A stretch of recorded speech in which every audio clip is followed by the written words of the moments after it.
In IELTS, we have 4 modules to be attended. IELTS-ന് 4 modules ആണുള്ളത്. ഒന്നാമത്തെ speaking, listening, reading and writing. In this class, I'm going to talk about speaking. Speaking എന്ന് പറഞ്ഞാൽ ഒരു 15 മുതൽ 20 minute വരെ test ചെയ്യുന്ന ഒരു സിസ്റ്റം ആണുള്ളത്. അതിനകത്ത് നമ്മൾ ഇൻഡിവിജ്വലായിട്ട് ഒരു എക്സാമിനറുടെ മുന്നിലോട്ട് കയറി ചെല്ലും. ഒരു ക്ലോസ്ഡ് റൂമിലായിരിക്കും. The examiner and you will be there in the room. ഈ 15 മുതൽ 20 മിനിറ്റ് വരെയുള്ള ആ സമയം നിങ്ങളും അവരുമായിട്ടൊരു സെഷൻ ഉണ്ടായിരിക്കും. ആ സെഷനകത്ത് അവർ നിങ്ങളെ അസസ് ചെയ്യും. Particularly, we have 4 parameters they use to assess you through the entire session. ഒന്നാമത്തെ പാരാമീറ്റർ ആണ് ലെക്സിക്കൽ റിസോഴ്സസ്. നിങ്ങൾ എങ്ങനെയാണ് നിങ്ങളുടെ വൊക്കാബുലറി പറയുന്നത്, എത്രത്തോളം അഡ്വാൻസ്ഡ് ആയിട്ടുള്ള വൊക്കാബുലറിയാണ് യൂസ് ചെയ്യുന്നത്, മാക്സിമം റിപ്പീറ്റേഷൻ ഉപയോഗിക്കാതെയാണോ നിങ്ങൾ വേർഡുകൾ ഉപയോഗിക്കുന്നത്, ഇതൊക്കെയാണ് അവരുടെ ഒന്നാമത്തെ parameter. The second one is your grammar. GRA, grammatical range and accuracy. എങ്ങനെയാണ് നിങ്ങൾ ഗ്രാമർ ഉപയോഗിക്കുന്നത്, കറക്റ്റായിട്ടുള്ള ടെൻസുകളാണോ, എങ്ങനെയാണ് നിങ്ങൾ പ്രിപ്പോസിഷൻസും ആർട്ടിക്കിൾസൊക്കെ യൂസ് ചെയ്യുന്നത്, ഇതെല്ലാം അസസ് ചെയ്യുന്ന ഒരു പാരാമീറ്ററാണ് GRA. The third one is pronunciation. നിങ്ങൾ എങ്ങനെയാണ് ഓരോ വേർഡും പ്രൊനൗൺസ് ചെയ്യുന്നത് എന്നവർ കൃത്യമായിട്ട് മോണിറ്റർ ചെയ്യും. അതിനകത്ത് ആക്സെൻറ്റും പ്രൊനൗൺസിയേഷനും പലർക്കും തെറ്റ് പറ്റാറുണ്ട്. പക്ഷേ pronunciation and accent both are different. Pronunciation എങ്ങനെയാണ് ഓരോ വേർഡും പ്രൊനൗൺസിയേഷൻ ഫോണറ്റിക്സ് വെച്ച് പ്രൊനൗൺസിയേഷൻ നടത്തേണ്ടതെന്ന് കറക്റ്റായിട്ട് അവർ അസസ് ചെയ്യും. And the last one is your fluency. പല കുട്ടികളും കൺഫ്രണ്ട് ചെയ്യുന്ന വലിയൊരു പ്രോബ്ലം ഇതാണ്, നിർത്താതെ 2 മിനിറ്റ് സംസാരിച്ചു കൊണ്ടേയിരിക്കണം. അപ്പോൾ അതാണ് നമ്മളുടെ ലാസ്റ്റ് പാരാമീറ്റർ. ഈ 4 പാരാമീറ്ററും കറക്റ്റായിട്ട് മോണിറ്റർ ചെയ്തുകൊണ്ടാണ് അവർ നിങ്ങൾക്ക് മാർക്ക് ഇടുന്നത്. ഓരോ പാരാമീറ്ററും 9 മാർക്ക് ഇടുന്നത്. അവസാനം ഈ 4 കൂടി ആഡ് ചെയ്ത് നിങ്ങൾ ആവറേജ് എടുത്തുകൊണ്ടാണ് നിങ്ങളുടെ സ്പീക്കിങ്ങിൻ്റെ മാർക്ക് അവർ നിങ്ങൾക്ക് അലോട്ട് ചെയ്യുന്നത്. സ്പീക്കിംഗ് സെഷനിൽ 3 പാർട്ടാണുള്ളത്. ഫസ്റ്റ് പാർട്ട് എന്ന് പറഞ്ഞാൽ നിങ്ങളുടെ ഇൻട്രൊഡക്ടറി പാർട്ടാണ്. നിങ്ങൾ ആദ്യമേ അവരുടെ മുന്നിലോട്ട് കയറിയിരിക്കുന്നു, നിങ്ങൾ അവരെ ഗ്രീറ്റ് ചെയ്യുന്നു. അതിനുശേഷം അവർ നിങ്ങളുടെ പേരെന്താണ്, പാസ്പോർട്ട് ചെക്ക് ചെയ്യുന്നു. ഇങ്ങനെയുള്ള കുറച്ച് പ്രൈമറി സ്റ്റെപ്പ് റിക്വയർമെൻറ്റ്സ് മീറ്റ് ചെയ്തതിന് ശേഷം അവർ നിങ്ങൾ ആദ്യമേ തന്നെ ഇൻട്രൊഡക്ടറി പാർട്ട് അവർ നിങ്ങളോട് ഇൻട്രൊഡ്യൂസ് ചെയ്യാൻ പറയും. ചില എക്സാമിനേഴ്സ് ഇൻട്രൊഡ്യൂസ് ചെയ്യാൻ പറയും. ചിലവർ ചോദിക്കും നിങ്ങൾ പഠിക്കുവാണോ, are you studying or are you student or working എന്ന് ചോദിക്കും. അപ്പോൾ നമ്മൾ സ്റ്റുഡൻ്റ് ആണെന്ന് പറയുവാണെങ്കിൽ അതനുസരിച്ച് അവർ ക്വസ്റ്റ്യൻ ഡീവിയേറ്റ് ചെയ്യും. വർക്കിലാണെന്ന് പറഞ്ഞാൽ വർക്കുമായി റിലേറ്റഡ് ചെയ്ത ക്വസ്റ്റ്യൻസ് ചോദിക്കും. അപ്പോൾ ഫസ്റ്റ് ഇൻട്രൊഡക്ടറി പാർട്ട് എന്ന് പറയുന്നത് 3 മുതൽ 4 മിനിറ്റ് വരെയുള്ള ഒരു ടെസ്റ്റാണ്. അപ്പോൾ അതിനകത്ത് അവർ നിങ്ങളോട് വളരെ പ്രിമിറ്റീവായിട്ടുള്ള കാര്യങ്ങൾ, നിങ്ങളുടെ interest, likes, dislikes, attitudes, perceptions, ഇങ്ങനെയുള്ള കുറച്ച് കാര്യങ്ങളൊക്കെ ചോദിക്കും. നിങ്ങൾക്ക് ഇന്നത് ഇഷ്ടമാണോ, അതിഷ്ടമാണോ, വായിക്കാൻ ഇഷ്ടപ്പെടുന്ന ഒരാളാണോ, ഏത് ബുക്കാണ് വായിക്കുന്നത്, അല്ലെങ്കിൽ എങ്ങനെയുള്ള ബുക്കുകളാണ് വായിക്കാൻ ഇഷ്ടം, ഷോപ്പിംഗ് ഇഷ്ടമാണോ, അങ്ങനെയുള്ള കുറച്ച് കാര്യങ്ങളൊക്കെ ചോദിക്കും. അങ്ങനെ 3 മുതൽ 4 മിനിറ്റ് വരെ നീളുന്ന ഒരു സെഷൻ കംപ്ലീറ്റ് ചെയ്ത് കഴിഞ്ഞാൽ പിന്നെ വരുന്ന second part of your speaking would be your cue card. ചില കുട്ടികൾ ചോദിക്കും ക്യൂ കാർഡ് എന്ന് പറഞ്ഞാൽ കാർഡൊന്നും എനിക്ക് തന്നില്ലല്ലോ എന്ന്. Actually we call dum S A Q card. ഇതൊരു ടോപ്പിക്കാണ് ക്യൂ കാർഡ് എന്ന് പറഞ്ഞാൽ. അതിനകത്ത് ഒരു മെയിൻ ക്വസ്റ്റ്യൻ ഉണ്ടായിരിക്കും, ഒരു 4 സബ് ക്വസ്റ്റ്യൻസ് ഉണ്ടായിരിക്കും. അപ്പോൾ അതിനകത്ത് ഈ 4 സബ് ക്വസ്റ്റ്യനും നമ്മൾ ആൻസർ ചെയ്യണം. അപ്പോൾ ഈ സെഷൻ തുടങ്ങുമ്പോൾ തന്നെ അവർ നിങ്ങൾക്കൊരു പേപ്പറും ഒരു പെൻസിലും ഒരു ക്വസ്റ്റ്യനും തരും. ഈ ക്വസ്റ്റ്യൻ നിങ്ങൾക്ക് തന്നു കഴിഞ്ഞാൽ അവർ പറയും യുവർ ടൈം സ്റ്റാർട്ട്സ് നൗ എന്ന് പറഞ്ഞാൽ നിങ്ങൾ 1 മിനിറ്റ് കൗണ്ട് ഡൗൺ സ്റ്റാർട്ട് ചെയ്തു. And you won't be able to see the timer. അതാണ് ഏറ്റവും വലിയ പ്രത്യേകത. അവരുടെ അടുത്തോട്ട് തിരിച്ചായിരിക്കും ഈ ടൈമർ വെച്ചിട്ടുണ്ടായിരിക്കാം. നമ്മൾ നമ്മുടെ കയ്യിൽ റിസ്റ്റ് വാച്ച് ഉപയോഗിക്കാൻ പാടില്ല. ഈ ടേബിളിൽ വെച്ചുകൊണ്ട് നമ്മൾ ഈ ടെസ്റ്റ് പ്രിപ്പയർ ചെയ്യണം. അപ്പോൾ പ്രിപ്പയർ ചെയ്ത് കഴിഞ്ഞാൽ 1 മിനിറ്റ് കഴിഞ്ഞാൽ അവർ പറയും യുവർ ടൈം ഈസ് അപ്പ് എന്ന് പറഞ്ഞാൽ നമ്മൾ പെൻസിലും പേപ്പറും ബുക്കും ക്വസ്റ്റ്യനൊക്കെ നമ്മൾ ടേബിളിൽ വെച്ചിട്ട് റിലാക്സ് ആയിരുന്നിട്ട് അവർ പറയും ഓക്കെ ക്യാൻ സ്റ്റാർട്ട് നൗ എന്ന് പറയും. പിന്നീടുള്ള ആ 2 മിനിറ്റ് ഒരു ഡിസ്റ്റർബൻസും ഇല്ലാതെ നിങ്ങൾ കണ്ടിന്യൂ സംസാരിച്ചു കൊണ്ടേയിരിക്കണം. Whatever the external factors are there, you are not suppose to stop. അത് സ്റ്റോപ്പ് ചെയ്യാനേ പാടില്ല. അപ്പോൾ കണ്ടിന്യൂസ് 2 മിനിറ്റ് കഴിഞ്ഞ് കഴിയുമ്പോൾ even that time itself you won't be able to see the timer. നിങ്ങൾക്കറിയില്ല നിങ്ങൾ സംസാരിച്ച് തീരാറായോ ആയോ എന്നും. So don't look at the examiner by expecting that he would stop you any time. You just look at them and talk. Freely ആയിട്ട് നമ്മൾ സംസാരിച്ചുകൊണ്ടിരിക്കുക. ആ 2 minute കഴിഞ്ഞ് കഴിയുമ്പോൾ അവർ പറയും ടൈം ഈസ് അപ്പ്. അപ്പോൾ ചില കുട്ടികളുടെ ഡൗട്ടാണ് ഈ 2 മിനിറ്റ് കഴിഞ്ഞ് കഴിഞ്ഞാൽ അപ്പം തന്നെ നിർത്തണോ, അതവർ പറയുമ്പോൾ സെൻറ്റൻസ് കംപ്ലീറ്റ് ചെയ്യണമെന്നും. നിങ്ങൾ എപ്പോഴാണോ നിങ്ങളോട് സ്റ്റോപ്പ് ചെയ്യാൻ പറഞ്ഞിരിക്കുന്നത് അപ്പം തന്നെ സ്റ്റോപ്പ് ചെയ്തേക്കാം. നമ്മുടെ ക്യൂ കാർഡ് സെഷൻ കഴിഞ്ഞു. Again it would have about 2 to 3 minutes. Last part എന്ന് പറയുന്നത് ആദ്യമേ പറഞ്ഞ 3 പാർട്ടാണ്. ഇത് ലാസ്റ്റ് പാർട്ട് എന്ന് പറയുന്നത് നിങ്ങളുടെ ഫോളോ അപ്പ് സെഷനാണ്. Now, this session is also known as a two-way discussion. The reason is, ഈ ഫോളോ അപ്പ് സെഷനിലാണ് നിങ്ങൾ ക്യൂ കാർഡ് ഡിസ്ക്രൈബ് ചെയ്ത ക്വസ്റ്റ്യനുമായി അല്ലെങ്കിൽ ആ ഒരു ടോപ്പിക്കുമായി ബന്ധപ്പെട്ട ചോദ്യമായിരിക്കും ഈ ഫോളോ അപ്പ് സെഷനിൽ ചോദിക്കുന്നത്. That's what we call them as follow up session. Another way to way discussion എന്ന് വിളിക്കാൻ കാരണം ഇതൊരു തരത്തിലൊരു ഡിസ്കഷൻ പാർട്ടാണ്. നമ്മളൊരു ചോദ്യം ചോദിക്കുന്നു, അവരൊരു ചോദ്യം ചോദിക്കുന്നു, നമ്മളൊരു ആൻസർ പറയുന്നു. നമ്മൾ പറയുന്ന ആൻസേഴ്സിൽ എന്തെങ്കിലും സ്ട്രൈക്കിംഗ് പോയിൻറ്റ്സ് അവർക്ക് തോന്നുന്നുണ്ടെങ്കിൽ, oh if they need any more clarification about the topics that you just introduce to them, you have to speak them again. അവരൊന്നുകൂടി ചോദിക്കും, ഒന്നുകൂടി ഒന്ന് ഡിസ്ക്രൈബ് ചെയ്യൂ, അല്ലെങ്കിൽ ഞാനതിനോട് എഗ്രി ചെയ്യുന്നില്ല, നിങ്ങൾ എന്തുകൊണ്ടാണ് അങ്ങനെ പറയാൻ കാരണം എന്നുള്ള ഒരു ടു വേ ഡിസ്കഷനിലോട്ട് ഇത് പോകും. അതുകൊണ്ടാണ് നമ്മളിതിന് ഒരു ടു വേ ഡിസ്കഷൻ എന്ന് പറയാൻ കാരണം. അതും ഓൾമോസ്റ്റ് 3 to 4 minutes ഉണ്ടായിരിക്കും. ഇത് ഏകദേശം ഒരു 10 മുതൽ ചിലപ്പോൾ ഒരു 5 മുതൽ 15 ക്വസ്റ്റ്യൻ വരെ കിട്ടിയ കുട്ടികളുണ്ട്. അപ്പോൾ അതിനിടയിലായിരിക്കും ക്വസ്റ്റ്യൻസ് വരുന്നത്. And the examiners have the complete freedom to ask you to mould the questions whatever they want, especially in the first part and follow-up session. ഇങ്ങനെയായിരിക്കും നിങ്ങൾ 15 മുതൽ 20 മിനിറ്റ് വരെ നീളുന്ന സ്പീക്കിംഗ് ടെസ്റ്റ് കംപ്ലീറ്റ് ചെയ്യപ്പെടുന്നത്. You feel like that it will be finish within less than 5 minutes. നമ്മൾ കയറുമ്പോഴുള്ള tension ഉണ്ടെങ്കിലും അത് കഴിയുമ്പോൾ പെട്ടെന്ന് തീർന്നു എന്ന് തോന്നും. പക്ഷേ ഇങ്ങനെയാണ് നിങ്ങളുടെ സ്റ്റെപ്പ് പോകുന്നത്. Once you finish your follow up session, they will ask you to leave the room by say thank you. നമ്മൾ താങ്ക് യു പറയാം, okay this is the end of the test എന്ന് പറഞ്ഞാൽ you are free to go out of the room. ഇങ്ങനെയാണ് നമ്മൾ speaking വരുന്നത്. നമ്മൾ ഇത്രയും പറഞ്ഞുകൊണ്ടിരുന്നത് എങ്ങനെയാണ് എക്സാമിനേഷൻ സിസ്റ്റമാണ്. ഇനി നമുക്കിത് കുറച്ച് കാര്യങ്ങൾ ശ്രദ്ധിക്കാനുണ്ട്. സ്പീക്കിംഗ് ഒന്ന് ശ്രദ്ധിക്കേണ്ട മൊഡ്യൂളാണ്, അല്ലെങ്കിൽ അതൊരു സ്കില്ലാണെന്ന് പറയാൻ കാരണം മറ്റ് 4 അൺലൈക്ക് ദി അതർ 3 modules സ്പീക്കിങ്ങിന് നമ്മൾ ഒരു എക്സാമിനറിൻ്റെ മുന്നിൽ ഇങ്ങനെ ഇരിക്കുവാണ്. മറ്റ് 3 ലിസണിങ്, റീഡിങ് ആൻഡ് റൈറ്റിംഗ് അത് നമ്മളൊരു എക്സാമിനേഷൻ സെൻറ്ററിൽ കയറിയിരുന്ന് ഒരു ഹാളിലിരുന്ന് വലിയ ഡിസ്ട്രാക്ഷൻസ് ഒന്നും ഇല്ലാതെ നമ്മൾ ചെയ്യുന്നൊരു ടെസ്റ്റാണ്. അവിടെ ആരും നമ്മളെ തന്നെ ഒബ്സർവ് ചെയ്യാനില്ല. പക്ഷേ ഇവിടെ ഈ കേസിൽ ഒരു എക്സാമിനർ നമ്മളെ തന്നെ ഒബ്സർവ് ചെയ്യുകയാണ്. അപ്പോൾ പല കുട്ടികളും അത്രമേൽ ഫ്ലുവൻ്റ് ആയവരും പ്രൊഫഷൻ്റ് ആയവർ പോലും സ്പീക്കിംഗ് എന്നൊരു ടെസ്റ്റ് എടുക്കുന്ന സമയത്ത് ഒത്തിരി ടെൻസ്ഡായി കണ്ടിട്ടുണ്ട്. അപ്പോൾ ടെൻഷൻ നമുക്ക് മാറ്റിയെടുക്കാൻ പറ്റുന്നൊരു കാര്യമാണ്. അപ്പോൾ അതുമായി റിലേറ്റഡ് ആയിട്ട് നിങ്ങൾക്ക് എങ്ങനെ നിങ്ങളുടെ ടെൻഷൻ മാറ്റാം, എങ്ങനെ നിങ്ങൾക്കൊരു സ്പീക്കിംഗ് ടെസ്റ്റ് ഈസി ആയിട്ട് കണ്ടക്ട് ചെയ്യാം എന്നുള്ള കുറച്ച് ടിപ്സാണ് ഞാൻ ഇന്ന് ഈ വീഡിയോയിൽ പറയാൻ ഉദ്ദേശിക്കുന്നത്. The first one is speaking style. നമ്മളൊരു കാര്യം പറഞ്ഞുകൊണ്ടിരിക്കുമ്പോൾ നമുക്കത് എക്സാമിന് മുന്നേ നമ്മൾ കുറച്ച് പ്രിപ്പറേഷൻ നടത്താനുണ്ട്. അപ്പോൾ നമ്മൾ എക്സാമിന് മുന്നേ എൻ്റെ ഉദ്ദേശം IELTS എഴുതുക എന്നുള്ളതാണ് എന്നുണ്ടെങ്കിലും നമ്മൾ സ്പീക്കിംഗ് ചെയ്യുമ്പോൾ തന്നെ നമ്മൾ ആദ്യമേ ചെയ്യേണ്ടത് നമ്മുടെ വോയിസ് നമ്മൾ റെക്കോർഡ് ചെയ്യുക എന്നുള്ളതാണ്. സ്പെഷ്യൽ നമ്മളൊരു ക്യൂ കാർഡ് ടോപ്പിക്കോ അല്ലെങ്കിൽ ഒരു ക്വസ്റ്റ്യൻ നമ്മൾ തന്നെ ചോദിച്ച് അതൊന്ന് പറയുന്നത് നമ്മൾ തന്നെ റെക്കോർഡ് ചെയ്യുക. നോർമലി കുട്ടികൾ പറയുന്ന കാര്യമാണ്, ഞങ്ങൾക്ക് ഇഷ്ടമല്ല ഞങ്ങളുടെ റെക്കോർഡിങ് കേൾക്കാൻ. No one likes that. പക്ഷേ നമുക്ക് വേറെ ചോയ്സ് ഇല്ല. നിങ്ങൾ തന്നെയാണ് പഠിക്കുന്നത്, ഒരു ട്രെയിനറുടെ സഹായത്തോടെയല്ല എന്നുണ്ടെങ്കിൽ ആണെങ്കിലും അല്ലെങ്കിലും I would suggest that to record your voice at least once or twice. ഒന്നോ രണ്ടോ തവണ ഒന്ന് റെക്കോർഡ് ചെയ്യുന്നത് നല്ലതാണ്. കാരണം ഒരു എക്സാമിനർ അല്ലെങ്കിൽ ഒരു ട്യൂട്ടറോ ഒരു ട്രെയിനറോ നിങ്ങളെ കറക്റ്റ് ചെയ്യുന്നതിനേക്കാളും കൂടുതൽ നിങ്ങൾക്ക് നിങ്ങളെ തന്നെ കറക്റ്റ് ചെയ്യാനായിട്ട് ഉപയോഗിക്കാൻ പറ്റുന്ന നല്ല ബെസ്റ്റ് മെത്തേഡാണ് റെക്കോർഡ് യുവർ വോയിസ്. ഇതിനകത്ത് റെക്കോർഡ് ചെയ്യാൻ പറയുമ്പം അതിനകത്ത് നിങ്ങൾ നോട്ട് ചെയ്യേണ്ട കാര്യങ്ങൾ, നിങ്ങൾ പറയുന്ന ചില വേർഡുകളിൽ പ്രൊനൗൺസിയേഷൻ അത് നിങ്ങൾക്ക് പറയുമ്പോൾ തോന്നില്ല, പക്ഷെ കേൾക്കുമ്പോൾ അയ്യോ ഇതെന്താ ഇതിങ്ങനെയല്ലല്ലോ, അതൊന്ന് കറക്റ്റ് കണ്ടുപിടിക്കണമല്ലോ, അങ്ങനെ നിങ്ങൾക്ക് കറക്റ്റ് ചെയ്യാം. സെക്കൻഡ്, മോഡേൺ സ്ലാങ്സ് കുറച്ച് ഉപയോഗിക്കും. ഫോർ എക്സാമ്പിൾ വാണ, ഗോണ എന്നുള്ള ചില മോഡേൺ സ്ലാങ്ങുകൾ. It is an English formal very language സിസ്റ്റമാണ്. ഫോമൽ ലാംഗ്വേജാണ് യൂസ് ചെയ്യേണ്ടത്. മോഡേൺ സ്ലാങ്സ് ഉപയോഗിക്കാൻ പാടില്ല. ഇപ്പോൾ എല്ലാ കുട്ടികളിലും കാണുന്ന ഒരു ട്രെൻഡാണ് ഐ വണ ഗോ എന്നൊക്കെ പറയുന്ന വാണ, ഗോണ എന്നുള്ള ചില എക്സ്പ്രഷൻസ്. അപ്പോൾ അങ്ങനെ എന്തെങ്കിലും നിങ്ങൾ ഉപയോഗിക്കുന്നുണ്ടോ അതൊന്ന് ചെക്ക് ചെയ്യാം. മൂന്നാമത്തെ കാര്യം, നമ്മൾ മദർ ലാംഗ്വേജുമായിട്ട് നമുക്ക് ഒത്തിരി ഇൻഫ്ലുവൻസ്ഡ് ആണ്. അപ്പോൾ നമ്മൾ സ്പീക്കിംഗ് ചെയ്യുന്ന സമയത്ത് പല കുട്ടികളും ചെയ്യുന്ന കണ്ടിട്ടുണ്ട്, ഈ കിട്ടാതെ അവർക്ക് ആ വേർഡ് കിട്ടാതെ വരുമ്പോൾ അവർ അല്ല ഇങ്ങനെയുള്ള കുറച്ച് വേർഡുകൾ, ഇനി ഒരു നോർത്ത് ഇന്ത്യൻ ആണെങ്കിൽ ചിലപ്പോൾ അങ്ങനെയുള്ള കുറച്ച് വേർഡുകൾ ഉപയോഗിക്കുന്ന കണ്ടിട്ടുണ്ട്. അപ്പോൾ ഇങ്ങനെയുള്ള കാര്യങ്ങൾ നമ്മൾ അറിയാതെ വന്നു പോകുന്നുണ്ടോ എന്നൊക്കെ അറിയാനായിട്ട് നമുക്ക് ഇതൊന്ന് സ്പീക്കിംഗ് നമ്മളൊന്ന് ജസ്റ്റ് ഒന്ന് റെക്കോർഡ് ചെയ്യുന്നത് നല്ലതാണ്. ഈ നാലാമത്തെ കാര്യമാണ് ഏറ്റവും ഇമ്പോർട്ടൻറ്റ്, എത്രത്തോളം ഫില്ലേഴ്സ് ഉപയോഗിക്കുന്നു എന്നുള്ളത്.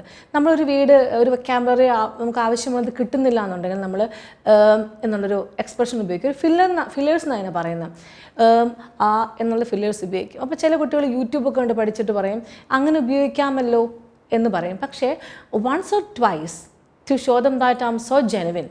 ഞാൻ വളരെ ജെനുവിൻ ആയിട്ടാണ്, ഞാൻ ഭയങ്കര ഉള്ളിൽ തട്ടിയാണ്, കാണാതെ പഠിച്ചിട്ടൊന്നുമില്ല, ഞാൻ ഭയങ്കര എൻ്റെ എക്സ്പീരിയൻസ് കൊണ്ട് പറയുവാണെന്ന് കാണിക്കാൻ വേണ്ടിയൊക്കെ ചിലവർ നല്ല ഫില്ലേഴ്സൊക്കെ ഉപയോഗിക്കും. But actually it is limited to once or twice. ഒരു വട്ടം രണ്ട് വട്ടമൊക്കെ അവർ അലൗ ചെയ്യും. അതിൽ കൂടുതലായി കഴിഞ്ഞാൽ they can easily assess you that you are not trained, you are not proficient. നിങ്ങൾക്ക് ആ വേർഡ് കിട്ടാത്തതുകൊണ്ടാണല്ലോ നിങ്ങൾ ഇങ്ങനെ ഫില്ലേഴ്സ് ഉപയോഗിച്ചുകൊണ്ടിരിക്കുന്നത്. അപ്പോൾ അത് എപ്പോഴും ശ്രദ്ധിക്കുക. ഈ 4 കാര്യങ്ങൾ നിങ്ങൾ നോട്ട് ചെയ്യാൻ വേണ്ടിയിട്ടാണ് ഞാൻ ഈ ടിപ്പ് ഇൻട്രൊഡ്യൂസ് ചെയ്യുന്നത്. At least record your voice once or twice. 1-2 വട്ടമെങ്കിലും നിങ്ങൾ ഈ വോയിസ്, നിങ്ങൾ പറയുന്ന ക്വസ്റ്റ്യൻ ഒന്ന് റെക്കോർഡ് ചെയ്യുന്നത് നല്ലതാണ്. സ്പീക്കിംഗ് നമ്മൾ പ്രാക്ടീസ് ചെയ്യുന്ന സമയത്ത് ശ്രദ്ധിക്കേണ്ട വേറൊരു കാര്യമാണ് use complex grammar. Simple present, simple past, simple future, നമുക്ക് എപ്പോഴും അത് പറയാനാണ് ഏറ്റവും കംഫർട്ടബിളായിട്ട് വരുന്നത്. പക്ഷേ അറ്റ്ലീസ്റ്റ് 1-2 സെൻറ്റൻസ് എങ്കിലും നിങ്ങളൊരു പ്രസൻറ്റ് കണ്ടിന്യൂസ്, പ്രസൻറ്റ് പെർഫെക്റ്റ്, ഒരു കണ്ടീഷണൽ സെൻറ്റൻസസ് അങ്ങനെയുള്ള ടെൻസുകൾ ഉപയോഗിക്കുന്നതാണ് നല്ലത് to attract a better score. സാധാ സിമ്പിൾ പ്രസൻറ്റ് പാസ്റ്റ് ഒക്കെ ഉപയോഗിക്കുമ്പോൾ അത് ഏത് കുട്ടിക്കും പറയാൻ പറ്റുന്നതാണ്. നിങ്ങൾ സ്കോർ വേരി ചെയ്ത് വരുന്നത് നിങ്ങൾ എങ്ങനെയാണ് നിങ്ങളുടെ ഗ്രാമർ ഉപയോഗിക്കുന്നതെന്നനുസരിച്ചിരിക്കും. ഞാൻ നേരത്തെ പറഞ്ഞതുപോലെ GRA is one of the parameters. നിങ്ങൾ സിമ്പിളായിട്ടൊരു കാര്യം ഐ വെൻ ദെയർ എന്നൊക്കെ പറഞ്ഞു കഴിഞ്ഞാൽ അത് ഏത് കുട്ടിക്കും പറയാൻ പറ്റുന്നതാണ്. അപ്പോൾ നിങ്ങൾ പ്രിപ്പയർ ചെയ്യുമ്പോൾ തന്നെ നിങ്ങൾ ശ്രദ്ധിക്കേണ്ട കാര്യമാണ് കോംപ്ലക്സ് ഗ്രാമർ യൂസ് ചെയ്യാൻ ശ്രമിക്കുക. Present perfect, past perfect, present continuous, ഇങ്ങനെയുള്ള കാര്യങ്ങൾ ശ്രദ്ധിച്ചു കഴിഞ്ഞാൽ നിങ്ങൾക്ക് കൂടുതൽ സ്കോർ ചെയ്യാനായിട്ട് സാധിക്കും. Next tip is extend your vocabulary. You should avoid repetition. അപ്പോൾ ഞാനിങ്ങനെ പറയുമ്പോൾ ചില കുട്ടികൾ പറയും ഞങ്ങളോട് ഇങ്ങനെ ആ ഇൻസ്റ്റിറ്റ്യൂഷനൊന്നും പഠിപ്പിച്ചില്ലല്ലോ, റെപ്പിറ്റേഷൻ പാടില്ല എന്ന്. The reason I told you to avoid repetition is you are not quite capable of to fix another word over there. ഒരു വേർഡ് പറഞ്ഞിട്ട് നമുക്കതിന് പകരം വേറെ വേർഡ് ഇല്ലാത്തത് കൊണ്ടാണ് നമ്മൾ റിപ്പീറ്റ് ചെയ്യുന്നത്. അത് എക്സാമിനറിന് പെട്ടെന്ന് മനസ്സിലാവും. അപ്പോൾ ഞാൻ പ്രൊഫഷൻ്റ് ആണ്, കോമ്പറ്റൻ്റ് ആണെന്ന് കാണിക്കണമെങ്കിൽ നമ്മൾ ഒരു വേർഡ് ഒരിക്കൽ പറഞ്ഞു കഴിഞ്ഞാൽ പിന്നീട് അത് റിപ്പീറ്റ് ചെയ്യാതിരിക്കണം. അപ്പം നമ്മൾ എന്ത് ചെയ്യണം? നമ്മൾ IELTS പ്രിപ്പറേഷൻ തുടങ്ങുന്ന ആ സമയം മുതൽ ചെയ്യേണ്ടത് ഒരു പ്രിമിറ്റീവാണ്. ഫോർ എക്സാമ്പിൾ ഗെറ്റ് അല്ലെങ്കിൽ ഹെൽപ്പ്, ട്രൈ, ഇതൊക്കെ പ്രിമിറ്റീവ് വെർബുകളാണ്. ഇങ്ങനെയുള്ള വെർബുകൾക്ക് പകരം വെക്കാനായിട്ടുള്ള നല്ല വൊക്കാബുലറി നിങ്ങൾ സെറ്റ് ചെയ്യാം. ഹെൽപ്പ് എന്നുള്ള വേർഡ് നമ്മൾ ഒരു LKG മുതൽ പഠിക്കുന്ന വേർഡാണ്, ചെറിയ ക്ലാസ്സുകൾ മുതൽ പഠിക്കുന്ന വേർഡാണ്. അപ്പോൾ അതിന് പകരം നമുക്ക് ഫെസിലിറ്റേറ്റ് ചെയ്യുക അല്ലെങ്കിൽ അസിസ്റ്റ് ചെയ്യുക എന്നുള്ള വേർഡൊക്കെ ഉപയോഗിക്കാം. അപ്പോൾ അങ്ങനെയുള്ള വേർഡുകളിലായിരിക്കണം നിങ്ങളുടെ ശ്രദ്ധ. ഒരിക്കലും പ്രിമിറ്റീവ് വെർബ്സ് ഉപയോഗിക്കരുത്. മാക്സിമം ഒരു 4-5 സിനോണിംസ് വെച്ച് ഇങ്ങനെയുള്ള ഓരോ പ്രിമിറ്റീവ് വെർബിനും പഠിച്ചു വയ്ക്കുക. So avoid the repetition and use various vocabulary and learn some synonyms. ഇത് പഠിച്ചു കഴിഞ്ഞാൽ നിങ്ങൾക്ക് സ്പീക്കിങ്ങിനും റൈറ്റിങ്ങിനും എല്ലാം യൂസ്ഫുൾ ആണ്. So please make sure that you are not repeating the words over and over.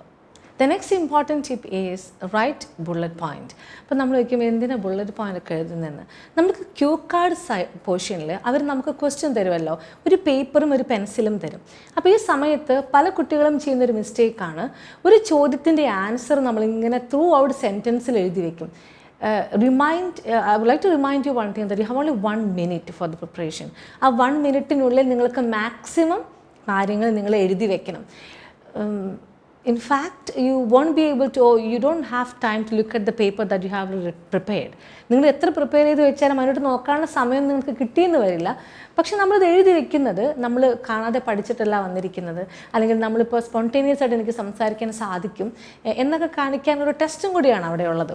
അപ്പോൾ നമ്മൾ ഈ പേപ്പർ എടുത്തിട്ട് നമ്മൾ എഴുതേണ്ട വിധം ഒരു കാരണവശാലും അതിനകത്തുള്ള സബ് ക്വസ്റ്റ്യൻസിൻ്റെ answers, for example describe long car journey എന്നാണ് ചോദിച്ചിരിക്കുന്നത്. എവിടേക്കാണ് പോയത്, ആരുടെ കൂടെയാണ് പോയത്, നിങ്ങളുടെ എക്സ്പീരിയൻസ് എങ്ങനെയാണ്. അപ്പോൾ അങ്ങനെ ചോദിക്കുമ്പോൾ ഒരിക്കലും നമ്മൾ ഈ പ്രിപ്പയർ ചെയ്യുന്ന സമയത്ത് എഴുതി വെക്കരുത് I went to Munnar, it was a longest car journey that I have done. ഒരിക്കലും അങ്ങനെ എഴുതി വെക്കരുത്. ഒരു ബുള്ളറ്റ് പോയിന്റ് ഇട്ടിട്ട് വേണം നിങ്ങൾ എപ്പോഴും ആൻസർ ചെയ്ത്. ഒരു ബുള്ളറ്റ് ഇടുക, നിങ്ങൾ ഊട്ടിക്കാണ് പോയത് അല്ലെങ്കിൽ മൂന്നാറിനാണ് പോയതെന്ന് already you prepared that you are going to talk about that place. അതവിടെ എഴുതണമെന്നില്ല. ബുള്ളറ്റ് പോയിന്റ് ഇട്ട് അവിടെ എഴുതേണ്ട കാര്യം ഇതാണ്, ഈ ടോപ്പിക്കുമായി ബന്ധപ്പെട്ട് എന്തൊക്കെ നല്ല വൊക്കാബുലറി നിങ്ങൾ പഠിച്ചിട്ടുണ്ട്, എന്തൊക്കെ ഇഡിയം പഠിച്ചിട്ടുണ്ട്, അല്ലെങ്കിൽ എന്തൊക്കെ നല്ല വേർഡ്സ് നമുക്ക് ഇന്നത്തെ യൂസ് ചെയ്യാം, അതായിരിക്കണം അവിടെ ബുള്ളറ്റ് പോയിന്റ് ഇട്ട് എഴുതുന്നത്. ഒരു കാരണവശാലും ഞാൻ പോയത് I went with my friends, I have gone with my family എന്നൊന്നും അവിടെ എഴുതി വെക്കരുത്. ആ ഒരു ബുള്ളറ്റ് പോയിന്റ് ഇട്ടിട്ട് എക്സാക്ട് ഏതൊക്കെ വേർഡ്സ് നിങ്ങൾക്ക് എഴുതി വെക്കാം അത് മാത്രം അവിടെ എഴുതി വെക്കുക. You can refer this book later during the speaking session. അത് ചെയ്യുന്ന സമയത്ത് നമുക്ക് പെട്ടെന്ന് ഇങ്ങനെ നോക്കി പറയാൻ സാധിക്കും. എവിടെയെങ്കിലും സ്റ്റക്കായി പോയി എന്ന് തോന്നിയിട്ടുണ്ടെങ്കിൽ നിങ്ങൾക്ക് ചെയ്യാൻ പറ്റുന്ന ഒരു എളുപ്പ വഴിയാണ് ഒരു കാരണവശാലും സെൻറ്റൻസ് ചെയ്തത്. കാരണം ടൈമില്ല. അപ്പോൾ ഈ 1 മിനിറ്റിനുള്ളിൽ use the time wisely. Next important tip, അതെനിക്ക് പറയാതെ പറ്റില്ല. നിങ്ങൾക്ക് പലർക്കും അത് വരുന്നൊരു ബുദ്ധിമുട്ടാണ്. ആ ബുദ്ധിമുട്ടിനെ ഓവർകം ചെയ്യാനുള്ള ഒരു ടിപ്പാണ് ഇത്. നമ്മൾ പറഞ്ഞുകൊണ്ടിരിക്കുമ്പോൾ പല കുട്ടികളും ക്യൂ കാർഡിൻ്റെ സമയത്ത് അൺഇൻറ്ററപ്റ്റഡ് ആയിട്ട് നിങ്ങൾ ഒരു 2 മിനിറ്റ് സംസാരിക്കണം. എല്ലാ ടോപ്പിക്കും നമുക്ക് ഒരുപോലെ കംഫർട്ടബിൾ ആയിരിക്കുന്നില്ല. അപ്പോൾ ഇങ്ങനെ സംസാരിച്ച് പോകുന്ന സമയത്ത് ഏതെങ്കിലും മൊമെൻറ്റിൽ നിങ്ങൾക്ക് തോന്നുകയാണ് okay I M going to drain out after the couple of sentences എന്ന് തോന്നിക്കഴിഞ്ഞാൽ എടുക്കേണ്ട 2 മെത്തേഡാണ് ഞാൻ ഇനി പറയാൻ പോകുന്നത്. The first method is general method. എന്ന് വെച്ചാൽ എനിക്ക് തന്നിരിക്കുന്ന ടോപ്പിക്കിൽ ഞാൻ എല്ലാ ആൻസേഴ്സും പറഞ്ഞു കഴിഞ്ഞു. എനിക്കിനി പ്രത്യേകിച്ച് എനിക്കറിയില്ലല്ലോ ടൈം കഴിയാറായോ ഇല്ലയോ എന്ന് എനിക്കറിയില്ല. Only examiner knows. അപ്പോൾ എനിക്കറിയില്ല. അങ്ങനെയാണെങ്കിൽ നമുക്ക് പറഞ്ഞുകൊണ്ടേ ഇരിക്കണമല്ലോ. അപ്പോൾ ഈ തന്നിരിക്കുന്ന ടോപ്പിക്കുമായിട്ട് ജനറലായിട്ട് സംസാരിക്കുക. ഞാനൊരു എക്സാമ്പിൾ പറയുവാണെങ്കിൽ നിങ്ങൾ ചെയ്ത describe an exciting activity you have done with your friends. ഇങ്ങനൊരു ക്വസ്റ്റ്യൻ ആണ്. നിങ്ങൾ ആക്ടിവിറ്റി ഓൾറെഡി ഡിസ്ക്രൈബ് ചെയ്ത് കഴിഞ്ഞു. ഇനി നിങ്ങൾക്ക് മനസ്സിലായി ടൈമർ കഴിയാറായോ എന്നറിയില്ല, നിങ്ങളുടെ കയ്യിൽ ഇനി പറയാനൊന്നുമില്ല. അപ്പോൾ നിങ്ങൾ സ്റ്റക്കാവും എന്ന് നിങ്ങളുടെ മനസ്സിലുണ്ടെങ്കിൽ അപ്പോൾ ജനറലായിട്ട് സംസാരിക്കുക. അതെങ്ങനെ ജനറലായിട്ട് സംസാരിക്കാം? Everybody likes to do the exciting activities, specially the younger generation. അങ്ങനെയെല്ലാം പറഞ്ഞുകൊണ്ട് നമുക്കൊരു ജനറലായിട്ട് 2-3 സെൻറ്റൻസ് സംസാരിക്കുമ്പോഴേക്കും നിങ്ങളുടെ ടൈം കഴിഞ്ഞിരിക്കും. ഐ ബെറ്റ് ദാറ്റ്, അത് ഉറപ്പാണ്. അപ്പോൾ അങ്ങനെ ഒരു ജനറൽ മെത്തേഡ് അഡോപ്റ്റ് ചെയ്യാം. സെക്കൻഡ് മെത്തേഡാണ് PPF method, past present future. നമ്മളോടൊരു ചോദ്യം ചോദിച്ചു, എസ്പെഷ്യലി ഇത് പാസ്റ്റ് കഴിഞ്ഞൊരു ചോദ്യമാണ് ചോദിച്ചത്. നിങ്ങൾ പാസ്റ്റ് യു എക്സ്പ്ലെയിൻഡ് വെൽ, എല്ലാം കഴിഞ്ഞു. പക്ഷേ നിങ്ങൾക്ക് തോന്നണോ അയ്യോ ഇത് എന്നെ നിർത്തുന്നില്ലല്ലോ, എൻ്റെ സമയമായിട്ടില്ലല്ലോ, ഇനി ഞാൻ എന്ത് പറയുമെന്ന് ചോദിച്ചാൽ പ്രസൻറ്റിൽ നടക്കുന്ന കാര്യം പറയാം. ഇപ്പം ഞാൻ നേരത്തെ പറഞ്ഞ പോലെ എക്സൈറ്റിംഗ് ആക്ടിവിറ്റി ആണെങ്കിൽ ഞാൻ അത് ഫ്രണ്ട്സിനോട് ചെയ്ത് കഴിഞ്ഞു. ഇനിയിപ്പോൾ എനിക്ക് ചെയ്യാൻ സമയം കിട്ടുന്നില്ല. I don't have enough time to go for an exciting activity because my friends are working and I am also working too. 2-3 sentence വന്നു. എന്നിട്ടും എക്സാമിനർ നിങ്ങൾ നിർത്തുന്നില്ല. അപ്പോൾ നമ്മൾ ഫ്യൂച്ചർ പറയാം. Okay, maybe future I am expecting a few holidays coming up. Definitely I plan another one. നിങ്ങളുടെ ആ ഒരു 2 മിനിറ്റ്സ് സുഗമമായിട്ട് തീർക്കാനുള്ള ഈ 2 മെത്തേഡ് അഡോപ്റ്റ് ചെയ്യുന്നത് നല്ലതായിരിക്കും. മറക്കരുത്, ജനറൽ മെത്തേഡും PPF മെത്തേഡും. You can use this methods in any question once you feel that you are going to drain out in a couple of minutes. The next relevant tip is use connectives. Linking words ഒക്കെ നമ്മൾ പ്ലന്തി ആയിട്ട് ഉപയോഗിക്കുക. അതിനകത്ത് ഒരു മടിയും കാണിക്കരുത്. പല കുട്ടികളും ചെയ്യുന്ന വലിയൊരു മിസ്റ്റേക്കാണ്, റൈറ്റിംഗ് ചെയ്യുന്ന സമയത്ത് ലിങ്കിങ് വേർഡ്സിന് ഭയങ്കരമായിട്ട് ഇമ്പോർട്ടൻസ് കൊടുക്കും. സ്പീക്കിംഗ് ചെയ്യുമ്പോൾ അതിൻ്റെ ആവശ്യമില്ലല്ലോ എന്നുള്ള രീതിയിൽ അതങ്ങ് ഇട്ട് കളയും. അപ്പോൾ ഒരിക്കലും അങ്ങനെ ചെയ്യരുത്. ഞാൻ എപ്പോഴും എൻ്റെ സ്റ്റുഡൻസിനോട് പറയുന്നൊരു കാര്യമാണ്, സ്പീക്കിംഗ് ആൻഡ് റൈറ്റിംഗ് രണ്ടിനും കൂടി ഒരുമിച്ചാണ് പഠിക്കേണ്ടത്. സ്പീക്കിങ്ങിന് കുറച്ച് വെക്കാബുലറി, റൈറ്റിങ്ങിന് കുറച്ച് എക്സ്പ്രഷൻസ്, അങ്ങനെയല്ല. രണ്ടും ഒരുപോലെ പഠിക്കുക. എന്നാൽ മാത്രമേ നിങ്ങളുടെ സ്കോർ എപ്പോഴും 6.5 മേലേക്ക് കയറുള്ളൂ. നമ്മൾ സ്പീക്കിംഗ് ചെയ്യുമ്പോൾ സിമ്പിളായിട്ട് ഒരു എന്തെങ്കിലും അഡ്വാൻറ്റേജ് പറയുവാണ്. ഞാൻ എപ്പോഴും അഡ്വാൻറ്റേജ് പറയുമ്പോൾ 1, 2, 3 എന്നിങ്ങനെ ആൻഡ് ഇട്ട് പറഞ്ഞു പോകുന്നതിനേക്കാളും നല്ലത് നമ്മൾ റൈറ്റിങ്ങിൽ ചെയ്യുന്ന പോലെ തന്നെ ആവശ്യമായിട്ടുള്ള സഫീഷ്യൻ്റ് ആയിട്ടുള്ള linking words such as moreover, besides, additionally, in addition to, ഇങ്ങനെയുള്ള ലിങ്കിങ് വേർഡ്സ് ഉപയോഗിച്ച് തന്നെ സ്പീക്കിംഗ് പഠിച്ചാൽ നിങ്ങൾക്ക് ഉറപ്പായിട്ടും 6.5 മേലെ പോയിരിക്കും. പല കുട്ടികളും ചോദിക്കും, എനിക്ക് ആ ടോപ്പിക്കിനെ പറ്റി പറയാൻ കിട്ടുന്നില്ല, എനിക്ക് ഇനഫായിട്ടുള്ളൊരു റിസർച്ച് അതിനെപ്പറ്റി ഇല്ല, അപ്പോൾ ഞാൻ എന്ത് ചെയ്യും? നമ്മളുടെ നോളജ് അളക്കുന്ന സ്ഥലമല്ല IELTS examination. They assess you how you would be able to present a topic in a variety of sentences. അത്രയാണ് അവർ നോക്കുകയുള്ളൂ. അപ്പോൾ എനിക്ക് തന്നിരിക്കുന്ന സംഭവം, അല്ലെങ്കിൽ എനിക്ക് കിട്ടിയിരിക്കുന്ന ഒരു പോയിൻ്റ് ഞാൻ എങ്ങനെ വെറൈറ്റി ആയിട്ട് അവരോട് പറയുന്നു. അപ്പോൾ നമുക്ക് അവരെ സത്യം പറഞ്ഞാൽ കണ്ണിൽ പിടിയിടാൻ പറ്റുന്ന, അല്ലെങ്കിൽ നല്ല അവരെ ഇമ്പ്രസ് ചെയ്യിക്കാൻ പറ്റുന്ന ഒരു മെത്തേഡാണ് യൂസ് അപ്രോപ്രിയേറ്റ് കണക്റ്റീവ്സ്. ഇനി പല കുട്ടികളും യൂസ് ചെയ്യുന്നതാണ് I think. Some questions especially in the last part ചോദിക്കുന്നതാണ് what do you think or do you think എന്ന് ചോദിക്കുമ്പം പല കുട്ടികളും റിപ്പീറ്റ് ചെയ്ത് ഉപയോഗിക്കുന്ന വേർഡാണ് ഐ തിങ്ക്. അതിന് പകരം നല്ലൊരു വേർഡുണ്ട്, as far as I am concerned, I assume that. ഇങ്ങനെയുള്ള വേർഡുകൾ ഉപയോഗിച്ചുകൊണ്ട് നമുക്ക് അവരെ ഇംപ്രസ് ചെയ്യിക്കാം. അപ്പോൾ ചിന്തിക്കേണ്ടത് ഒരു കാരണവശാലും സ്പീക്കിങ്ങിന് വേണ്ടി മാത്രം കുറച്ച് വേർഡ്സ്, റൈറ്റിങ്ങിന് വേണ്ടി മാത്രം, അങ്ങനെയല്ല. Linking words you can use in both speaking and writing. ധൈര്യമായിട്ട് ഉപയോഗിക്കാം. അങ്ങനെ ഉപയോഗിക്കുമ്പോൾ മാത്രമാണ് നിങ്ങളുടെ സ്കോർ കൂടാൻ സാധിക്കുന്നത്. സോ മറക്കരുത്, you give proper importance to the connectives and the linking words. Next tip is always stay on topic. നിങ്ങളോട് ആരെങ്കിലും പറഞ്ഞു തന്നിട്ടുണ്ടായിരിക്കും, നിങ്ങളുടെ കയ്യിലെ ടോപ്പിക്ക് കഴിഞ്ഞ് നിങ്ങൾ എന്തെങ്കിലുമൊക്കെ സംസാരിച്ചോ എന്ന് ആരെങ്കിലും പറഞ്ഞു തന്നിട്ടുണ്ടെങ്കിൽ, അല്ലെങ്കിൽ ഏതെങ്കിലും യൂട്യൂബേഴ്സ് പറഞ്ഞിട്ടുണ്ടെങ്കിൽ അത് തെറ്റാണ്. First part and Q card and the last part, 3 പാർട്ടിലും എപ്പോഴും നമുക്ക് തന്നിരിക്കുന്ന ക്യൂ കാർഡുമായിട്ടോ അല്ലെങ്കിൽ നമ്മളോട് ചോദിച്ചിരിക്കുന്ന ടോപ്പിക്കുമായിട്ടോ സ്റ്റിക്ക് ഓൺ ചെയ്യാൻ ശ്രമിക്കുക. ചിലപ്പോൾ നമുക്ക് അതിനെപ്പറ്റി വലിയ ഐഡിയ ഒന്നും ഉണ്ടാവില്ല, പക്ഷേ എങ്കിൽ കൂടിയും നമ്മൾ അതുമായിട്ട് തന്നെ എന്തെങ്കിലും പറഞ്ഞുകൊണ്ടേയിരിക്കണം. നമ്മൾ ഫസ്റ്റ് പാർട്ടാണെങ്കിലും തേർഡ് പാർട്ടാണെങ്കിലും അവരൊരു ചോദ്യം ചോദിച്ചു, നിങ്ങൾക്ക് ആ ഒരു ടോപ്പിക്കുമായി വലിയ ഐഡിയ ഇല്ല, അപ്പോൾ നമ്മൾ ഡീവിയേറ്റ് ചെയ്ത് പോയി വേറെന്തെങ്കിലുമൊക്കെയോ പറയുമ്പം അവർക്ക് തോന്നും ഈ ആൾക്ക് ചോദ്യം മനസ്സിലായിട്ടില്ല എന്നുള്ളൊരു അസംഷനിലെത്താൻ ചാൻസ് ഉണ്ട്. അപ്പോൾ അതുകൊണ്ട് ഈ 3 പാർട്ടിലാണെങ്കിലും നമ്മൾ ചോദിച്ചതിൻ്റെ ആൻസർ പറഞ്ഞുകൊണ്ടേയിരിക്കുക. ഇനി അതിനെപ്പറ്റി ഐഡിയ ഇല്ലെങ്കിൽ പറയുക, I don't have much idea about this topic, but I assume that this would be the reason. അങ്ങനെയൊക്കെ പറഞ്ഞുകൊണ്ട് ഫില്ലേഴ്സ് ഉപയോഗിച്ചുകൊണ്ട് നമുക്ക് ആ സിറ്റുവേഷൻ ഹാൻഡിൽ ചെയ്യാൻ പറ്റും. അല്ലാതെ ഒരു കാരണവശാലും എന്തെങ്കിലുമൊക്കെയോ പറഞ്ഞ് ആ ഒരു ടൈം ഫിൽ ചെയ്യാൻ ശ്രമിക്കരുത്. Always make sure that you are on the topic. Next important tip is be prepared for the interruption. നമ്മൾ നല്ല സ്മൂത്തായിട്ട് നമ്മളൊരു ചോദ്യം ചോദിച്ചു, നമ്മളിങ്ങനെ നല്ല അടിപൊളിയായിട്ട് പറഞ്ഞുകൊണ്ടിരിക്കുകയാണ്.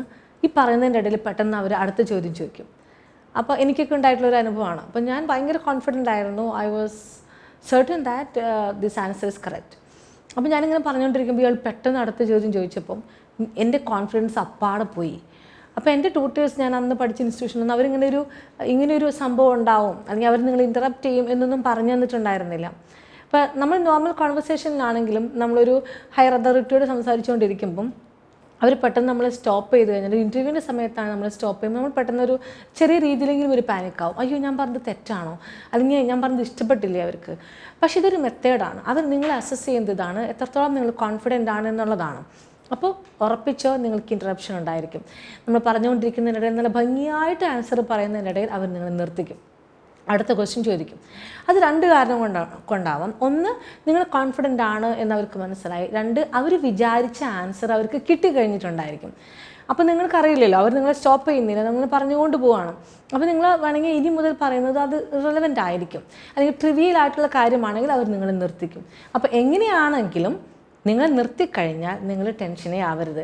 ക്യൂ കാർഡിനകത്ത് ഡെഫിനറ്റ്ലി 2 മിനിറ്റ് കഴിയുമ്പോൾ അവർക്ക് മാത്രമേ ടൈമർ കാണാൻ പറ്റൂ, അവർ നമ്മൾ നിർത്തിക്കും. അപ്പോഴും അയ്യോ സമയം കഴിഞ്ഞല്ലോ, ഓക്കെ ഇനി ഞാൻ പറഞ്ഞത് തെറ്റോ, ഡോണ്ട് വറി അബൌട്ട് ദാറ്റ്. അവർ നിർത്തിക്കും. പക്ഷേ നമ്മൾ പ്രിപ്പയർഡ് ആയിരിക്കണം. ഒരു ഇൻറ്ററപ്ഷൻ വന്നു കഴിഞ്ഞാൽ നമ്മൾ അയ്യോ ഇങ്ങനെയാണല്ലോ, ഞാൻ ആൻസർ ആ വീട് അങ്ങനെ തെറ്റായിട്ടാണല്ലോ പറഞ്ഞത്, അങ്ങനെയൊക്കെയുള്ളൊരു പാനിക്കിങ് അവിടെ ഉണ്ടാവും. അത് ശ്രദ്ധിക്കേ വേണ്ട. Be prepared for the interruption. Next tip is extend your answers. നമ്മളോടൊരു ചോദ്യം ചോദിച്ചു, from my experience of these IELTS, എനിക്ക് കുട്ടികളിൽ നിന്നും കണ്ടിട്ടുള്ളതും ഞാൻ എക്സാം അറ്റൻഡ് ചെയ്തപ്പോഴും എനിക്ക് കിട്ടിയിട്ടുള്ള ഒരു ടിപ്പെന്ന് പറഞ്ഞിട്ടുണ്ടെങ്കിൽ, നമ്മളൊരു ആൻസർ പറയുമ്പോൾ, പ്രത്യേകിച്ച് ഫസ്റ്റ് പാർട്ടൊക്കെ പറയുമ്പം, നമ്മൾ ആദ്യകാലങ്ങളിലൊക്കെ ഞാൻ 2007 മുതൽ IELTS എഴുതുന്ന ആൾ, ആ സമയത്തൊക്കെ നമുക്ക് ഒരു 2 സെൻറ്റൻസൊക്കെ പറഞ്ഞു കഴിഞ്ഞാൽ എക്സാമിനറിന് സാറ്റിസ്ഫൈ ചെയ്യാൻ സാധിക്കും. പക്ഷേ ഇപ്പം അങ്ങനെയല്ല. ഫസ്റ്റ് പാർട്ടിലാണ് ചിലപ്പോൾ കൂടുതൽ ചോദ്യം ചോദിക്കുന്നതും അവർ കൂടുതൽ സെൻറ്റൻസസ് ആൻസറിൽ എക്സ്പെക്റ്റ് ചെയ്യുന്നതും. അപ്പം നമ്മളോട് ഒരു ചോദ്യം ചോദിച്ചു കഴിഞ്ഞാൽ, ഡു യു ലൈക്ക് റീഡിങ് എന്ന് ചോദിച്ചാൽ, yes I M a voracious reader, I like to read books whenever I get free time. ചിലപ്പോൾ ആദ്യത്തെ ഒരു സെൻറ്റൻസൊക്കെ മതിയായിരുന്നു പണ്ട്, പക്ഷേ ഇപ്പം അങ്ങനെയല്ല. They expect more sentences. അപ്പോൾ ഞാനിങ്ങനെ പറയുമ്പോൾ, നിങ്ങൾക്ക് ഇഷ്ടപ്പെട്ട ഒരു ടോപ്പിക്കാണ് ചോദിച്ചത്, നിങ്ങൾക്ക് ഷോപ്പിംഗ് ഇഷ്ടമാണോ എന്ന് ചോദിച്ചു. Okay, I M a shopaholic person, I like to go for shopping once a week, I like to go to the mall and I do the. അങ്ങനെയൊന്നും ഒത്തിരി എക്സ്റ്റെൻഡും ചെയ്യരുത്. ഞാൻ എപ്പോഴും പറഞ്ഞ നമ്പർ ഇങ്ങനെയാണ്, maximum 3 to 4 sentences of the first part and 4 to 5 sentences in the follow-up session. അങ്ങനൊരു number എപ്പോഴും കയ്യിൽ വെച്ചേക്കാം. അപ്പോൾ അങ്ങനെ പ്രാക്ടീസ് ചെയ്യുമ്പോഴും അങ്ങനെ പ്രാക്ടീസ് ചെയ്യുക. കൂടുതൽ പറഞ്ഞ് അത് എന്ന് കരുതി ഒത്തിരി അവരെ അനോയ് ചെയ്യുന്ന രീതിയിൽ പറഞ്ഞ് കാട് കയറിയും പോകരുത്. ഒരു 3 മുതൽ 4 സെൻറ്റൻസ് വരെ ഫസ്റ്റ് ഇൻട്രൊഡക്ടറി പാർട്ടിൽ, ഫോളോ അപ്പ് സെഷനിൽ എപ്പോഴും ഒരു 4 മുതൽ 5 വരെ. അപ്പോൾ അങ്ങനെ പറയുമ്പോൾ അവർക്ക് ആവശ്യമുള്ള എല്ലാ സെൻറ്റൻസും പോയിൻറ്റ്സ് അവർക്ക് കിട്ടുകയും ചെയ്തു, നമ്മുടെ എഫിഷ്യൻസി അവർക്ക് കാണിക്കാനും പറ്റും. അല്ലാതെ ഒരു സെൻറ്റൻസിൽ 2 സെൻറ്റൻസിൽ ഒരിക്കലും നിങ്ങളുടെ സെൻറ്റൻസിനെ ലിമിറ്റഡ് ആക്കരുത്. The next tip is add detail to the descriptive words. നമ്മൾ ചില വേർഡ്സുകൾ പറയുന്ന സമയത്ത് കേൾക്കുന്ന എക്സാമിനറിൻ്റെ നെഗറ്റീവ് പ്ലേസ് ഏതാണെന്ന് നമുക്കറിയില്ല. അപ്പം നമ്മളൊരു മലയാളി ആയതുകൊണ്ട് നമ്മളോട് ഒരു ചോദ്യം ചോദിച്ചു, ഒരു ട്രഡീഷണൽ ഒബ്ജക്റ്റ് എന്താണ്, അല്ലെങ്കിൽ ട്രഡീഷണൽ ഫെസ്റ്റിവൽ ഏതാണ്, അല്ലെങ്കിൽ ഒരു കൾച്ചർ ഏതാണ് എന്നൊക്കെ ചോദിക്കുമ്പം നമുക്ക് ചിന്തിക്കും ഈ എക്സാമിനറിന് അറിയാമല്ലോ, അല്ലെങ്കിൽ maybe you overheard him outside of the room that he speaks Malayalam. അപ്പം അയാൾ മലയാളം സംസാരിക്കുന്നുണ്ടല്ലോ, അപ്പം ഞാൻ പറഞ്ഞത് ഇയാൾക്ക് മനസ്സിലാവും എന്നുള്ളൊരു ധാരണയിൽ നമ്മൾ ആ ഒരു ലോക്കൽ വേർഡ് ഡിസ്ക്രൈബ് ചെയ്യാതെ പോകും. ഒരു കാരണവശാലും അങ്ങനെ ചെയ്യരുത്. നമ്മൾ പറയുന്നൊരു കാര്യം, മേ ബി നമ്മളൊരു ട്രഡീഷണൽ ഫെസ്റ്റിവലാണ് നമ്മുടെ ഓണം. അപ്പോൾ നമ്മൾ ഓണം പറഞ്ഞുകൊണ്ടിരിക്കുകയാണ്, നമ്മൾ പൂക്കളം, മേ ബി ആ സമയത്ത് എനിക്ക് ഫ്ലവർ കാർപ്പറ്റ് എന്നുള്ള വേർഡ് എൻ്റെ വായിൽ വരുന്നില്ല, അല്ലെങ്കിൽ എനിക്ക് ഓർക്കാൻ പറ്റുന്നില്ല. ഞാൻ പൂക്കളം എന്ന് പറഞ്ഞു, എനിക്ക് മനസ്സിലായി എക്സാമിനർ മലയാളിയാണ്, ഹീ ക്യാൻ അസ്യൂം ദാറ്റ് എന്നുള്ള ധാരണയിൽ ഇരിക്കരുത്. ആൾ നോർത്ത് ഇന്ത്യൻ ആയിക്കോട്ടെ മലയാളി ആയിക്കോട്ടെ, നമ്മൾ പറയുന്നൊരു കാര്യം അത് വെൽ ഡീറ്റെയിൽഡ് ആയിരിക്കണം. അതിൻ്റെ പ്രത്യേകിച്ച് ഇംഗ്ലീഷ് വേർഡ് കിട്ടുന്നില്ല എന്നുണ്ടെങ്കിൽ യു ഷുഡ് എക്സ്പ്ലെയിൻ പൂക്കളം എന്താണെന്നത് കറക്റ്റ്.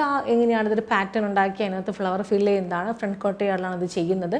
അത് ഈ പൂക്കളം ഉണ്ടാക്കുന്നത് ഈ ഓണവുമായി ബന്ധപ്പെട്ട് മാത്രമാണ്. അതൊരു ആഘോഷമായിട്ട് എല്ലാവരും ഒരുമിച്ച് ഉണ്ടാക്കുന്ന ഒരു യൂണിറ്റിയുടെ ഭാഗമായി ഉണ്ടാക്കുന്നൊരു പ്രിപ്പറേഷനാണ് എന്നൊക്കെ പറഞ്ഞുകൊണ്ട് നമ്മൾ ആ ഒരു സംഭവത്തിന് നരേറ്റ് ചെയ്യണം. കാരണം ചില കുട്ടികൾ പറയാറുണ്ട്, ചില വേർഡ്സ് അവർ പറയുമ്പോൾ അവരിങ്ങനെ പിരികം ചൊളിച്ചുകൊണ്ട് നമുക്കൊരു ജസ്റ്റർ കാണിക്കും. അതായത് അവർക്ക് മനസ്സിലായില്ല ഇങ്ങനെ, because they are not suppose to speak anything else during the cue card session. അപ്പോൾ അങ്ങനെയൊക്കെ പറയുന്ന സമയത്ത് അവരിങ്ങനെ പിരികം ചൊളിക്കുവാണെങ്കിൽ, ഇവൻ ക്യൂ കാർഡ് സെഷൻ മാത്രമല്ല ഏത് 3 സെഷനിലാണെങ്കിലും അത് മനസ്സിലാവുന്നില്ല എന്നാണ് അതിനർത്ഥം. അപ്പോൾ നമ്മളത് ഒന്നുകൂടി ഡിസ്ക്രിപ്റ്റീവായിട്ട് പറയണം. Especially if it's a local word. Local വേർഡാണെങ്കിൽ പറയേണ്ട ആവശ്യമേ ഇല്ല, എന്തായാലും അത് ഡിസ്ക്രൈബ് ചെയ്തിരിക്കണം. നിങ്ങൾ അവിടെ ഇരിക്കുമ്പം ഇത്രയും പോർഷൻ കവർ ചെയ്യണം എന്നുള്ളതല്ല, നമ്മൾ പറയുന്നതിൽ വ്യക്തത ഉണ്ടായിരിക്കണം. അവർക്കും നമുക്കും വ്യക്തമായിട്ടത് മനസ്സിലാവണം. Because other 2 examiners will assess the same recording. നിങ്ങളുടെ ടെസ്റ്റ് വേറൊരു 2 ഹയർ അതോറിറ്റി കൂടി അവരത് അസസ് ചെയ്യും. ആ സമയത്ത് ഈ ഇരിക്കുന്ന എക്സാമിനർ മലയാളി ആണെങ്കിൽ കൂടിയും അവർക്ക് ചിലപ്പോൾ മനസ്സിലാവണമെന്നില്ല.